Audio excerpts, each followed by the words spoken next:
This is TWiT.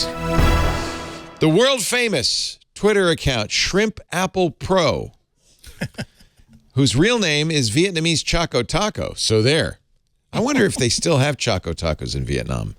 Maybe they kept them alive there. Anyway, he tweeted in June the capacities, the battery. I want to give him credit. The battery capacities for the iPhone 14 series.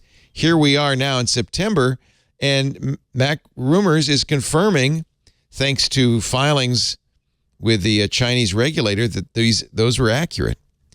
So, big increase on the iPhone 14 and 14 Plus. Actually, no, that's not quite right. Big increase on the iPhone 14 Plus, as you might expect, 4,325 milliamp hours. But you might be a little saddened to see that your Pro Max is actually slightly smaller battery. Interesting, though, Apple claims 1 more hour of video playback on the devices, right? That's chip optimization, right? Yeah, it must be. There's a decoder in there. They do a lot of stuff like that, right? Where the battery gets a little smaller, but battery life gets a little longer, and it's usually because they've got some optimized part somewhere in the silicon that's doing something, incredibly efficiently in a way that used to take more raw CPU power. The iPhone 14 Plus features the longest battery life of any iPhone, according to Apple. Although Apple's tech specs say the Pro Max gets the longest battery life for video playback. Maybe that's because of that 1 hertz refresh rate that they talked about. You can go as low as 1 hertz. That's how they're doing the always-on screen. I cannot wait to get that always-on screen. That's going to be great. They're doing some really clever stuff, too. A user of the beta discovered that the always-on screen turns off. If you're an Apple Watch user, when you leave the room, the screen turns itself off because it realizes, okay, if he's not in the room, he's probably not going to be looking at the screen, so I may as well save some power. Isn't that smart? By turning the screen off. So smart. Love that. So don't, now Apple never reveals the battery sizes, but thanks to the Chinese regulator, we know how big they are, but fine. That's not really the issue. What else is going on? The Apple, when Rene Ritchie was on TWiT on Sunday, by the way, it was great to see him again. He waved hi to all of you.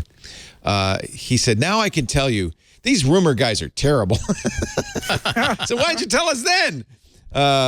Ming-chi Kuo says, don't know if he knows. Ming-chi Kuo knows. He's not terrible. He knows everything about the supply chain. He knows about the supply chain, so I would trust him on supply chain things. He says that initial sales of the iPhone 14 and 14 Plus are disappointing, not so good. Well, this is know your pundits, right? Know your sources. Ming-chi Kuo has great supply chain sources. I don't know if he has great sources for direct sales numbers that would only be known to certain people inside Apple, probably, right? Like, I'm skeptical of that report, but you never know, because it does lead to them cutting back on hardware orders, right? If they think the sales are going to be soft.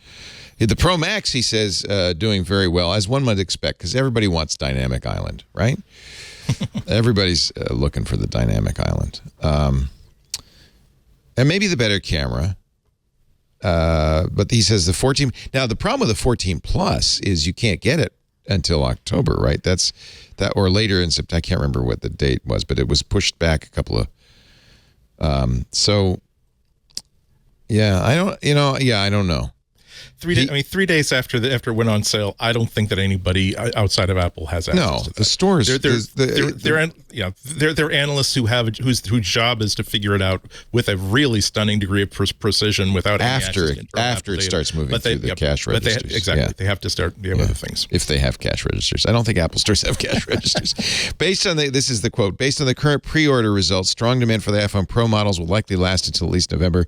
But suppose Apple doesn't increase iPhone Pro orders afterwards. In that case, a potential order cut, and that's where his supply chain stuff comes into play, of the iPhone 14 and 14 Plus could offset Apple's revenue growth. I don't know. This is an analyst note, right?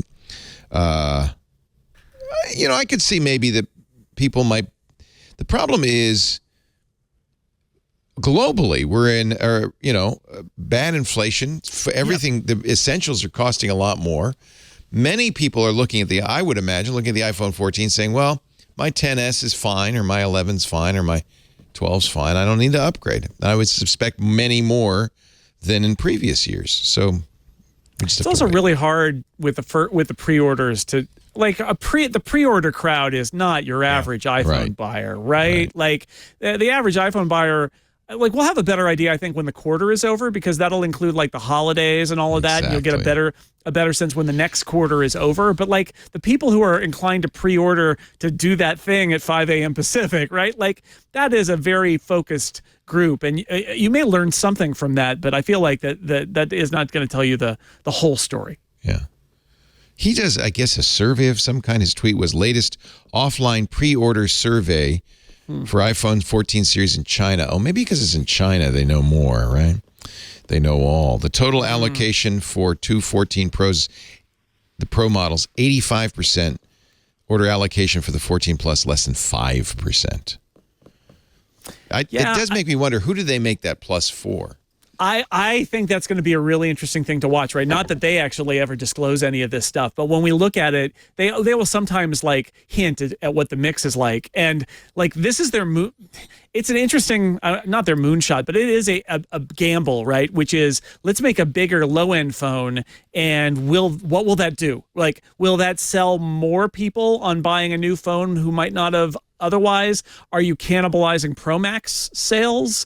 Or does it turn out that if somebody cares enough to get the big phone, they care enough to get the Pro Max, and they're just not going to buy the Plus? I don't know if anybody really knows the answer. And this is, they're basically, the Mini didn't work out for them, which is sad because I love mine, but it didn't. And so they're trying something else, but it's a real experiment. Yeah. They don't know ahead of time. I'm sure they do surveys, but they don't know ahead of time what's going to happen. Yeah. Although it would not surprise me if the Plus is a laggard. If you want to save money, you're going to, maybe just get the 14. And if you want a big screen size, you're going to spend a little bit more and get the dynamic island. It does seem like there's folks that the people that I know, and it's just anecdotal, are either getting the Pro or they're getting one of the older versions. They're not getting the smaller, they're not buying very many of the smaller new versions.